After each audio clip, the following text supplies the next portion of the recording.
श्री शिवाय नमस्तुभ्यम।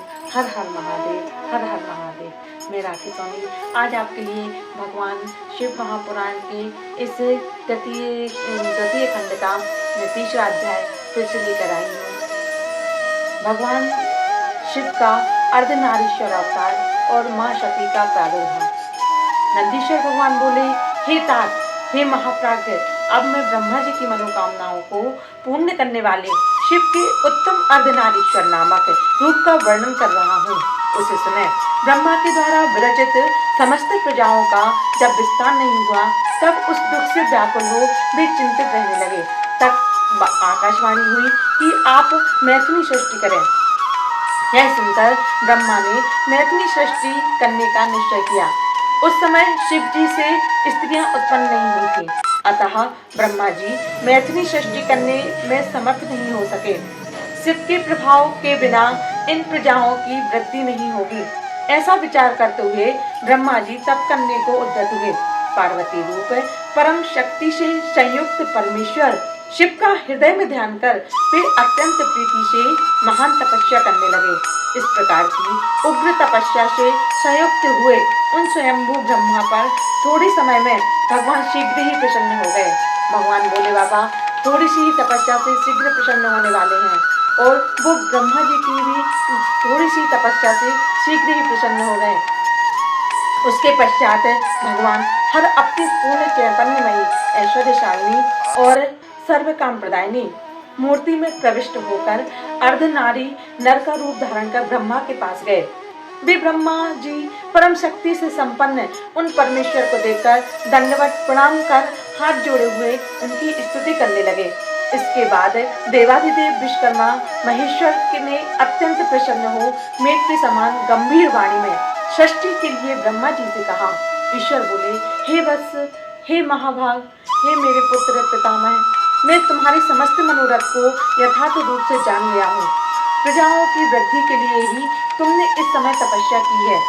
उस तपस्या से मैं संतुष्ट हूँ और तुम्हें इच्छित वरदान दे रहा हूँ।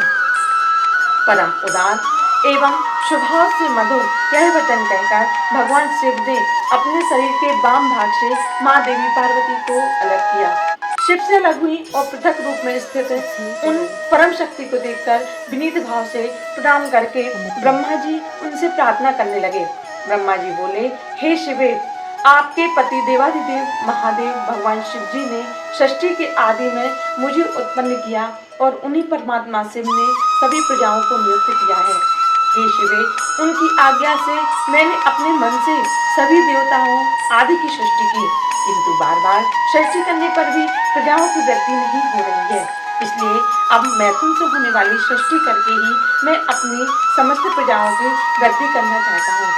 आपके पहले शिव जी के शरीर से स्त्रियों का अविनाशी समुदाय उत्पन्न नहीं हुआ, इसलिए मैं उस नारी कुल की सृष्टि करने में असमर्थ रहा। सभी शक्तियां आपसे ही उत्पन्न होती हैं, इसलिए मैं परम शक्ति स्वरूपा आप अखिलेश्वरी से प्रार्थना कर रहा हूँ। शिव और शक्ति से ही इस सृष्टि की रचना हुई है। हे शिव, हे माता, हे शिवे, इस चराचर जगत की वृद्धि के लिए नारी कुल की रचना का सामर्थ्य प्रदान कीजिए। शिव प्रिय, आपको नमस्कार है। हे वरदेश्वरी, मैं आपसे एक अन्य वरदान की प्रार्थना करता हूँ, मुझ पर कृपा करके उसे प्रदान करें। हे जगन्माता, आपको कोटि कोटि नमस्कार है। हे सर्वगे, हे अंबिके, इस चराचर जगत की वृद्धि के लिए आप अपने एक सर्वसमर्थ रूप से मेरे पुत्र दक्ष की कन्या के रूप में अवतरित हैं। भगवान ब्रह्मा जी ने अपने पुत्र दक्ष के यहाँ माँ पार्वती से अनुरोध किया कि वो कन्या के रूप में उनके पुत्र दक्ष के यहाँ जन्म लें, प्रकट हों। ब्रह्मा जी के द्वारा इस प्रकार याचना करने पर ऐसा ही होगा, यह वचन कहकर देवी परमेश्वरी ने ब्रह्मा को वह शक्ति प्रदान की। इस प्रकार यह स्पष्ट ही है कि भगवान शिव की परम शक्ति भी शिवा देवी विश्वात्मिका स्त्री पुरुषात्मिका है। उन्होंने अपनी भुवों के मध्य से अपने ही समान कांति वाली एक दूसरी शक्ति का सृजन किया। उस शक्ति को देखकर देवताओं में श्रेष्ठ कृपा सिंधु लीलाकारी महेश्वर हर हंसते हुए उन जगन माता से कहने लगे। भगवान शिव जी बोले, हे देवी परमेश्वरी, ब्रह्मा ने तपस्या के द्वारा आपकी आराधना की है, अतः आप प्रसन्न हो जाइए और प्रेम पूर्वक उनके सारे मनोरथों को पूर्ण कीजिए। तब उन देवी ने परमेश्वर शिव जी की आज्ञा शिरोधार्य करके ब्रह्मा जी के प्रार्थना अनुसार दक्ष पुत्री होना स्वीकार कर लिया। भगवान शिव के कहने पर माँ पार्वती जी ने दक्ष के घर में प्रकट होना स्वीकार कर लिया। भगवान शिव की कृपा से सब कुछ संभव हो जाता है। हे मुनि, इस प्रकार ब्रह्मा को अपार शक्ति प्रदान कर वे शिवा शिव जी के शरीर में प्रविष्ट हो गईं और भगवान शिव भी अंतर्ध्यान हो गए। इस समय से इस लोक में षष्ठी कर्म में स्त्रियों को भाग प्राप्त हुआ। तब वे ब्रह्मा जी बहुत प्रसन्न हुए और मैथिली षष्ठी होने लगी। हे तात, इस प्रकार मैंने आपसे शिव जी के अत्यंत उत्तम सज्जनों को परम मंगल प्रदान करने वाले इस अर्ध नारी और अर्ध नर रूप का वर्णन कर दिया। जो इस निष्पाप कथा को पढ़ता या सुनता है या सुनाता है, वह इस लोक में परम सुखों को भोग कर परम गति को प्राप्त कर लेता है। जो भगवान शिव के इस शिव महापुराण को प्रेम पूर्वक भक्ति पूर्वक सुनता है और मनन चिंतन करता है, भगवान की भक्ति करता है, भगवान भोलेनाथ उसको दुनिया के सभी सुख प्रदान करते हैं, उसकी सभी मनोकामनाएं पूर्ण होती हैं। इस प्रकार शिव महापुराण के अंतर्गत तृतीय शतरुद्ध संहिता में शिव के अर्धनारीश्वर अवतार का तीसरा अध्याय पूर्ण हुआ।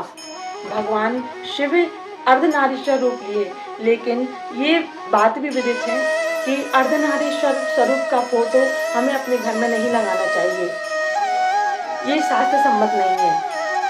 इसलिए ये तृतीय अध्याय संपूर्ण होता है। आप इस वीडियो को ज़्यादा से ज़्यादा लाइक शेयर कीजिए, सब्सक्राइब कीजिए और नोटिफिकेशन आपके पास पहुंचे इसलिए बेल आइकन को दबाएं, प्रेस करें और हमारे सनातन धर्म और हिंदू धर्म से शास्त्र सम्मत इस कथा को आगे बढ़ें। ज़्यादा से ज़्यादा लाइक शेयर करें, सब्सक्राइब करें। हर हर महादेव। श्री शिवाय नमस्तुभ्यम, श्री शिवाय नमस्तुभ्यम, श्री शिवाय नमस्तुभ्यम। हर हर महादेव।